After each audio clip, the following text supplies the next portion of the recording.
Hello అండి, welcome back to my YouTube channel. So yes, అందరు ఎలా ఉన్నారు? బాగానే ఉన్నారు అనుకుంటున్నా. అండ్ ఈ వీడియో వచ్చేసి మీకు రాగి రొట్టి ఎలా చేయాలో నేను నేర్పించబోతున్నాను అండ్ మీరు నేర్చుకోబోతున్నారు. ఓకేనా? ఒక 1 కప్ రాగి పిండి తీసుకుంటే ఇంకొంచెం హాఫ్ లేదా కాలు ఏమంటారు 1/4 కప్ అలా గోధుమ పిండి వేసుకోండి. అండ్ సన్నగా తరిగి పెట్టిన ఆనియన్స్ అండ్ కొత్తిమీర అండ్ ఇంకోటి ఏదది కరివేపాకు. ఈ 3 ఐటమ్స్ చాలు. అండ్ మీ దగ్గర క్యారెట్ ఉంటే కొంచెం తురుము వేసుకోవచ్చు, బాగుంటుంది అది కూడాను. నా దగ్గర లేదు కాబట్టి నేను ఈ 3 ఐటమ్సే వేసేసుకుంటున్నా. అండ్ మీ టేస్ట్కి తగినంత కొంచెం సాల్ట్ వేసుకోండి. సో చిల్లీ పౌడర్ బదులు మీరు మిర్చి వేసుకోవచ్చు, పచ్చిమిర్చి ఉంటే అది కూడా బాగానే ఉంటుంది టేస్ట్. నాకు పర్సనల్లీ పచ్చిమిర్చి నచ్చదు కాబట్టి ఇంకా నేను ఇక్కడ చిల్లీ పౌడర్ వేసుకుంటున్నా. సో ఇన్నే ఇంగ్రీడియంట్స్, చాలా ఈజీ ఇంగ్రీడియంట్స్, గుర్తుపెట్టుకోవడానికి కూడా చాలా ఈజీనే. ఇవన్నీ వేసేసి ఇంకా కొంచెం కోల్డ్ వాటర్, హాట్ వాటర్ ఏం కాదు, కోల్డ్ వాటర్ వేసేసి ఇంకా నీట్గా కలుపుకోవాలన్నమాట. చాలా గట్టిగాను కలపద్దు, చాలా మెత్తగాను కలపద్దు. కన్సిస్టెన్సీ అయితే వీడియోలో చూడండి ఎలా ఉంటుంది అనేసి, ఆ కన్సిస్టెన్సీలో అయితే కలుపుకోవాలి. చాలా గట్టిగా కలుపుకుంటే మీకు రొట్టి గట్టిగా ఉంటుంది, చాలా మెత్తగా కలుపుకుంటే ఇంకా రొట్టి ఏమంటారు అట్లా తట్టనికి రాదన్నమాట. సో ఈ కన్సిస్టెన్సీలో అయితే మీరు ఆ పిండిని అయితే కలిపి పెట్టుకోవాలి. అండ్ ఇప్పుడు కలిపి పెట్టుకున్న పిండిని అయితే మీ దగ్గర ఒబ్బట్టు పేపర్ ఉంటే ఒబ్బట్టు పేపర్ తీసుకోండి.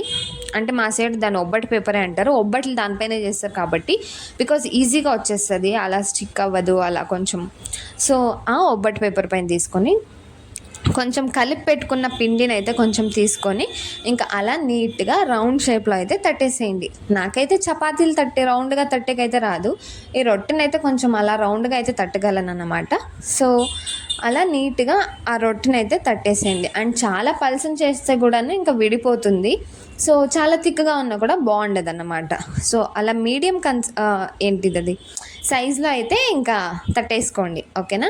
సో ఇలా తట్టేసుకున్న రొట్టిని మీరు కొంచెం ప్యాన్ మీడియం ఫ్లేమ్లో పెట్టి ఒక 10 మినిట్స్ అలా మీడియం ఫ్లేమ్లో అయితే ఒక 10 మినిట్స్ అలా హీట్ చేసి పెట్టాలి. అండ్ కొంచెం ఆయిల్ కానీ గీ కానీ వెన్న ఉంటే వెన్న కూడా వేసుకోవచ్చు.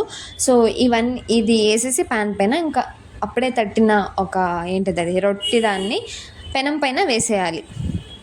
సో ఇప్పుడు ఒక 2 or 3 సెకండ్స్ వదిలిన తర్వాత అలా తీస్తే మనకు ఇలా ఈజీగా వచ్చేస్తుంది అనుకోవచ్చు. కానీ ఎస్ వస్తుంది.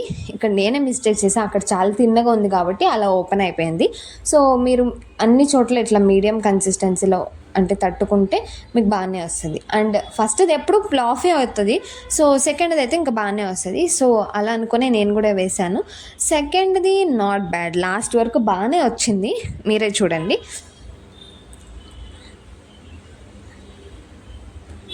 అలా లాస్ట్లో హ్యాండ్ ఇచ్చింది. So yes, no problem. కానీ టేస్ట్ వైజ్ నిజంగా చెప్తున్నా, టేస్ట్ వైజ్ అదిరిపోతుంది. ఒక్కసారి ట్రై చేసి చూడండి, చాలా సింపుల్ ప్రాసెసే కదా. అండ్ మీకు ఆ కోచల్లో అంటే ఒకసారి ఒక ఆనియన్ అట్లా కట్ చేసి ఇవ్వంటే ఈజీగా చేసిస్తారు. నాకైతే నా చెల్లి కట్ చేసి ఇచ్చింది. సో అలా నేనైతే ఒక 5 or 10 మినిట్స్లో అయితే నేను ఈ రెసిపీని అయితే ఫినిష్ చేసేసాను.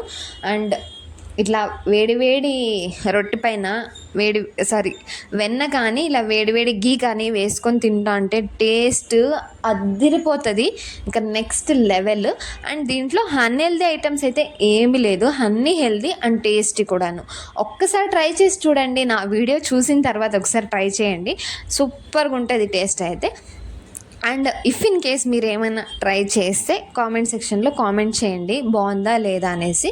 అండ్ ఇలాంటి చిన్న రెసిపీ కోసం ఛానల్ సబ్స్క్రైబ్ చేసుకోండి.